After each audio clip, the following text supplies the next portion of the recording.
everybody, my name is Daniel, and it is time to fancast the X-Men for the MCU.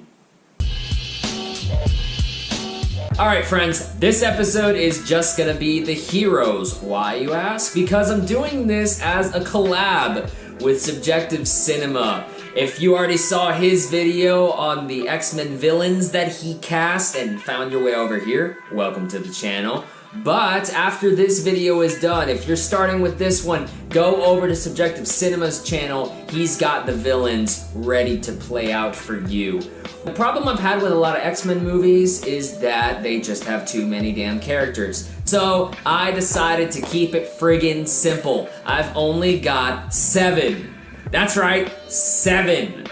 7 X-Men, the core X-Men. As long as you get your basic X-Men right, the rest of the movies will work just as fine. So, I'm gonna start with everybody's golden boy, Cyclops.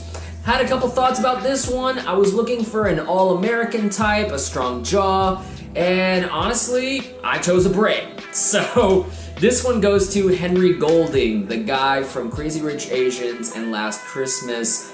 He's just got that smile to me. Just that all-American, good old boy, like, tough, sensitive. I could honestly see him go toe-to-toe with Wolverine in the future, a gruffer guy. I really like this idea of just Henry Golding being this leader. I could see him as that, given his command, his presence in Crazy Rich Asians, but also, if you see that Last Christmas trailer, he's got that tenderness to him, that kind of goofiness that would make him endearing in a relationship with Jean Grey in the future. So I definitely think Henry Golding, it might be a different choice than people are expecting, but I like it. So, speaking of Jean Grey, we're gonna move on to one of my favorite new actresses, and for Jean Grey, I'm picking Jessica Rothe. Jessica Rothe from Happy Death Day fame is the breakout star of that movie. She surprised the hell out of all of us, taking a movie that we thought could have been really, really dumb and really infusing it with personality and fire and spark. And isn't that really what you need for somebody who's gonna be the Dark Phoenix? You look at her, how she plays rage and how she plays disappointment and sadness. You've got all the elements of what can make a strong Jean Grey, but she also has a good head on her shoulders, and I really think her command on screen, I just love her presence. I think she's just got something that makes me want to watch her. So slap on some red tint in her hair, and let's see her as our favorite psychic person. Angel. I know that sounds weird, but I've got a method to my madness. Angel, the sort of billionaire, kind of playboy, pretty boy, it's Armie Hammer. I mean, Armie Hammer's tall, he's blonde, you put wings on him, he fits, he's good at playing kind of a douche. So I really like the idea that Angel would just be kind of everyone's snarky, like snooty, counterpart. I could definitely see him fighting Henry Golding's Cyclops, just sparring over stupid crap. And I don't know, just Armie Hammer, he's got it, man. He's got the look. It works to me. Good X-Men fans are realizing that I'm going with a theme here, so I'm picking Beast. And for Beast, I'm doing Jay Ryan. Most popular from It Chapter 2, he played the adult Ben. I really like Jay Ryan's mix of brawn and tenderness. The way he played that role in It Chapter 2 I thought was a good standout of the film.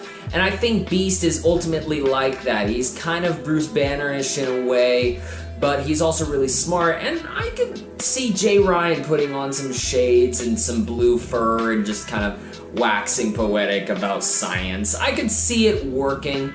But you really just need that good-hearted soul underneath in order to really keep Beast from being this kind of stereotype Dr. Jekyll, Mr. Hyde type thing. So I think Jay Ryan is able to pull some of the nuances out of that. And finally, if you're following along, my X-Men fans, you know that my pick right now is Iceman. I'm going with Chris Colfer. I know Glee is not everyone's favorite cup of tea, but I really thought his performance as Kurt was one of the highlights of the show. I thought he has a good sense of range. I really like his camera presence. You really want to draw your eye to him on screen, and especially with the new inclusion of Iceman as the openly gay X-Men, I think it's about time. We gotta toss somebody in there. I wanted Iceman to kind of feel like everyone's kid brothers, so while everybody's kind of like in their mid to late 30s, I've got Chris Colfer, who's a little bit younger, so I think that dynamic will play out really well, and if Chris Colfer can bulk up, then yeah, he's gonna look good in a mocap suit with ice abs. So, if you're playing along at home, you know that I just listed the core X-Men. Don't worry, this isn't gonna be an origin story with the yellow suits. I actually have an idea for the movie would start with the origin story as a Danger Room simulation. I want this to take place maybe about 10 years after that kind of starts. And the X-Men that I want to introduce into this one as the new one of the group is Storm. Storm Aurora Monroe, and I want her to be played by Jodie Turner-Smith. I have not seen this actress in anything except the Queen and Slim trailer, but I think she's got it. There's something about the way she carries herself. She's got the look down. I would love to see her with that classic mohawk. I think she's just so... It really is just about camera presence here, and I'm really interested to see what she's able to pull out of Queen and Slim. Hopefully that makes some waves in the Oscar conversation so we can maybe push this narrative across. But I really do love her look, and I just kind of want to see what she's got. Especially a Storm, I think it would work out. But I've saved the most important for last, Professor X. And if you've watched Subjective Cinema's video before this, you kind of have an idea as to what he was going for. And when he presented me with his idea for Magneto, I thought, okay, let me figure out who's a good counterpoint to that. I'm not gonna dare spoil it. You have to watch his video to find out. My choice for Professor X is Ewan McGregor. I know, it's weird. It's a lot younger than we were expecting, but I like Ewan McGregor. I think he's got all the qualities that would make a good Professor X. He's got that commanding presence. I feel like Ewan McGregor could lead a group of people. He's got that sort of willingness to go for broke and really take on a crazy character, so I think he could embrace this idea of being a telepath. He looks good with a shaved head. And if you would have shaved the beard too, I think you would get a pretty close fit to what Professor X would be. I kind of want my Professor X to be not quite settled into his role yet. He's definitely amassed these people who are just a little bit younger than him. They could be his peers.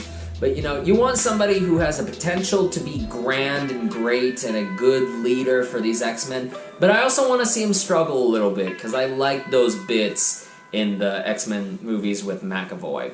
Well, that's going to be it for my X-Men fan cast. Thank you very much for watching. Let me know how horribly off base I am in the comments. But right now, if you haven't seen his video and you want to know who's going to play Magneto, click right here. That is Subjective Cinema's video on the X-Men fan cast for the villains. And he's got a pretty damn cool lineup. I'm actually really excited to see that play out. So if you want to see that play out too, go ahead and click on his video, subscribe to both our channels, share in the love, share in the X-Men talk, and we will see you next time.